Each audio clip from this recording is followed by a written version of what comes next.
The golden haze of a late August morning in 2024 bathed Cedar Hollow, a serene lakefront enclave tucked along the shimmering shores of western Oregon, as I knelt on my floating dock, tools in hand, tending to my prized lake pool. This wasn't just any HOA 15 by 15-foot marvel of engineering, complete with LED lights, a shade canopy, and a waterproof desk where I coded while drifting on Lake Tranquility's gentle ripples. I'm Ethan Carter, 30, a software developer who'd traded Portland's hustle for this quiet retreat at 112 Willow Lane in Pinecrest Meadows.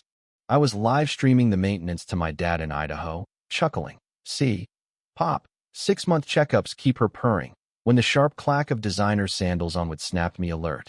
Brenda Walsh, the 48-year-old HOA president, stormed toward me, her coral sundress billowing, her wide-brimmed hat flapping like a warning flag. "You're wrecking our lake," she shrieked, clutching her pearl necklace as if I'd poisoned the water. Her 911 call claiming I was destroying community property brought cops to my dock, but their inspection of my permits flipped the script. Brenda, not me, got the warning, and her vendetta to claim my pool spot for her own twisted reasons sparked a viral HOA drama that would shake Pinecrest to its core. She had no idea my habit of documenting everything would turn her power trip into her downfall. I'd moved here 6 months ago, craving the calm of lake life after a grueling startup grind. My lake pool, approved by the HOA with permits filed in 2023, was my sanctuary, a floating office where I debugged code under the stars. Brenda arrived on day 4, her tailored blazer and forced smile masking a predator's gaze. "Welcome, Marcus Reed," she cooed, offering a store-bought key lime pie, her eyes scanning my dock like a realtor sizing up a flip. "I'm Brenda Walsh, HOA president. We cherish our standards here." Her tone hinted standards meant obedience. She lingered, probing my plans, her gaze fixed on my pool's sleek design. "You'll love our guidelines," she said, handing me a rulebook thick as a novel. 3 days later, a note in my mailbox chirped, "Friendly reminder docs must be ebony or slate. Yours is charcoal." The difference was invisible, but I let it slide. Then came a $100 fine for excessive buoy brightness, my pool's safety lights deemed a visual nuisance. Brenda's nitpicking felt personal, but I hadn't yet grasped why. Trouble boiled over when I began routine maintenance, checking the pool's underside for wear. A fresh scratch caught my eye, but I snapped photos, muttering, "Better document this." Brenda's screech interrupted, her fake panic dialed to 11 as she called 911. "He's dumping chemicals," she wailed, ignoring my permits. Officer Carl Monroe arrived, his sigh heavy with familiarity. "MS. Walsh, 4th call this summer," he said, flipping through my folder. "Permits, insurance, water tests, HOA approval." "He's legal, ma'am." Brenda's face purpled. "He's ruining property values." Carl's notepad snapped shut.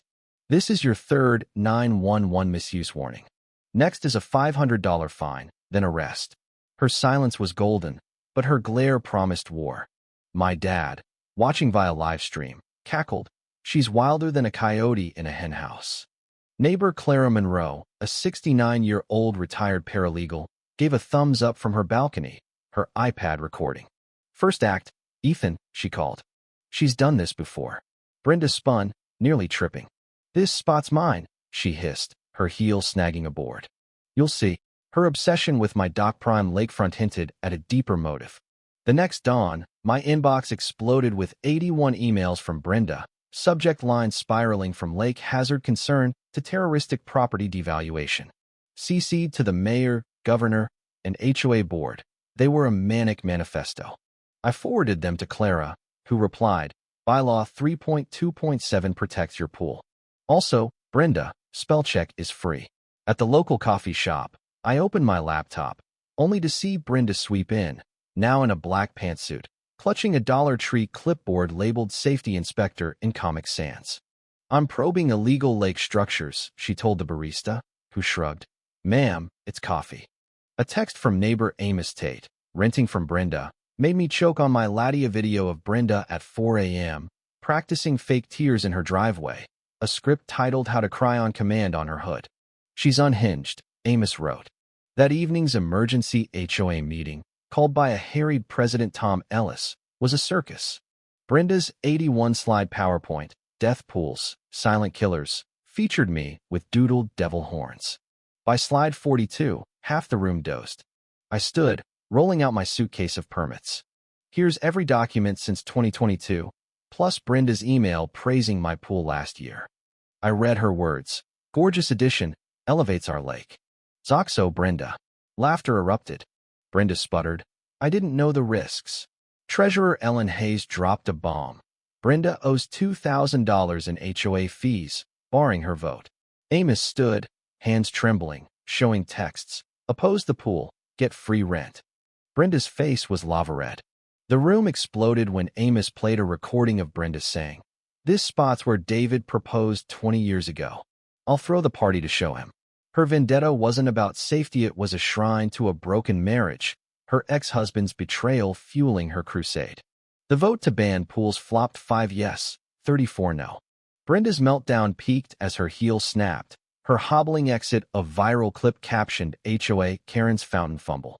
Later, my new cameras installed free by handyman Greg Foster caught Brenda and her 74-year-old mother, Martha Walsh, at 2 a.m., planting a neon pink sign, condemned by Oregon Lake Authority.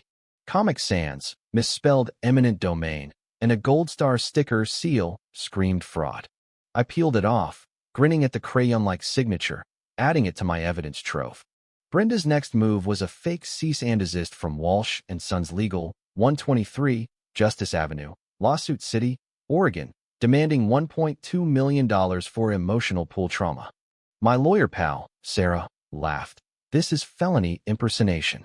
We fired back a real cease and desist, served at Brenda's wine club, her shriek, felony, scattering her cronies. Ellen's financial dive uncovered $3,500 in embezzled HOA funds, $450 at Party City for happy 50th Brenda balloons, $350 at a winery, $300 for a spa day, logged as lake safety. At the next meeting, Ellen slides receipts, bank statements nailed Brenda. How's a Monty Petty lake maintenance? Someone shouted. Greg stood, waving invoices. She owes me $3,500 for parties July 4th, Labor Day, her revenge bash. His recording of Brenda saying, "Make it an accident, like the last 3, chilled the room 3 prior pool owners driven out. Amos live-streamed, his 80,000 viewers spiking as he shared Brenda's insane lease clauses. Curtains must be ivory, not beige. Cars wash Sundays at 2 p.m. The clip hit 200,000 when Clara revealed Brenda's bans in Seattle, Portland, and Boise for similar HOA stunts. Brenda, in a faux CEO suit with a cereal box NBA pin, screamed, "You're jealous of my vision," before storming out, tripping into a decorative fountain. Her waterproof mic caught underwater whales, "I'll sue," to 300,000 viewers, memes exploding. Fountain Brenda's splashdown. Morning brought Brenda in a dollar store judge robe, waving a plastic gavel, her mother in a glittery lake safety czar lab coat. They'd hired Brenda's cousin, Larry Walsh, a lake expert, whose certification cost $39.99 online. Larry, mistaking the lake for a big pond, tested it with a pool pH strip, muttering, "Hydrogen dioxide's high." Neighbors roared, "That's water." Clara's live stream quipped, "Rare Nebraska lake guru, lost in liquid." Larry fled, his van signed Larry's pools, spas, and lake shedding a vinyl ass. Brenda screamed, "You had one job." Greg, fed up, shared texts, "Trash Ethan's pool. I'll clear your $3,500 debt." He refused, installing my cameras instead. Footage showed Brenda plotting a 50th birthday gala at my dock to taunt her ex, David, now remarried to a yoga coach. At 3 a.m., Brenda's call, "Daddy, I need Miami tactics," and her kissing a 20-year-old proposal photo confirmed her obsession. Brenda's father, Daniel Walsh, a retired judge, rolled in with a Bentley, license plate JDG1, Rolex flashing. "Remove that pool, son," he barked, stepping into a sprinkler's mud puddle, his $4,000 loafers squelching. "I offered permits." He scoffed, "I crush bigger in court." Clara, live streaming, grinned. Daniel Walsh, lost the Carter case, Thompson fraud, Medicare scam. Tax probe going well. Daniel paled. Mayor Laura Ellis arrived in a Lake Pools Rule T, posing with my pool. Great for tourism, Ethan, she said, ignoring Daniel's stammer. David Walsh, Brenda's ex, showed up in a Tesla, his 28-year-old wife gushing. Your pool's epic. Brenda, hyperventilating, dialed 911 assaulted. Drown. But Carl, watching, cuffed her. Strike 3, misuse of 911. Her fountain splash, gown sodden, tiara askew hit 500,000 views, remixed with submarine pings. Brenda's parting shot, I filed liens, backfired. Her 34 fake liens were felonies. Martha's notary fraud arrest, in her ninja gear, sealed the Sterling clan's fall. Brenda got 8 months jail, $18,000 fines, 3 years probation, and 600 hours cleaning Lake Tranquility under Greg's watch. Her I misused 911 vest glowing. Martha's 6-month sentence for fraud followed. Her mugshot's crooked tiara, a meme rivaling Brenda's. Daniel disowned Brenda in a Seattle Times op-ed, donating $120,000 to an HOA victim fund. Vendors ditched Brenda's gala caterers, citing felon allergies. DJs claiming fraud static. Greg's vendor chat, Brenda's dead empire, tallied $22,000 owed. Clara's presidency refunded $15,000 in fines, protected pools, and banned 911 abusers. My pool, upgraded with solar panels and truth float signage, hosted floating work sessions, drawing remote workers lake-wide. Amos's 400,000 subscriber stream sold Fountain Brenda teas, while Clara's Lake Pool Saga documentary hit 20 million views, funding HOA legal aid. The Freedom Fest, with my pool aglow, saw neighbors dance to Greg's vindication mix, Mayor in her pool's rule tea. Brenda's release, ankle monitor clashing with pink, brought her to lake duty. I lost everything, she told me, algae net in hand. My marriage, reputation, family. I nodded. Document everything. Brendan, don't abuse 911. She smiled faintly. Learned that. Pinecrest thrived, 5 pools floated, docks bloomed with lights. New neighbors, Ellen and Tom Hayes, got my permit packet and a document everything card. Brenda's threat, you'll pay, lingered, her meetings with developers hinting at a buyout scheme. Clara's roof watch patrolled for HOA abuse, spreading to Boise. Under stars, I floated, coding, Dad's voice echoing, stand tall. Brenda's obsession birthed a movement, but shadows loomed. Was Ethan's evidence war justice or obsession? Should Brenda's punishment be lighter or harsher? Can Pinecrest stay free, or will new Brenda's rise? Share your thoughts below, hit that like button, and subscribe for stories that demand your stand.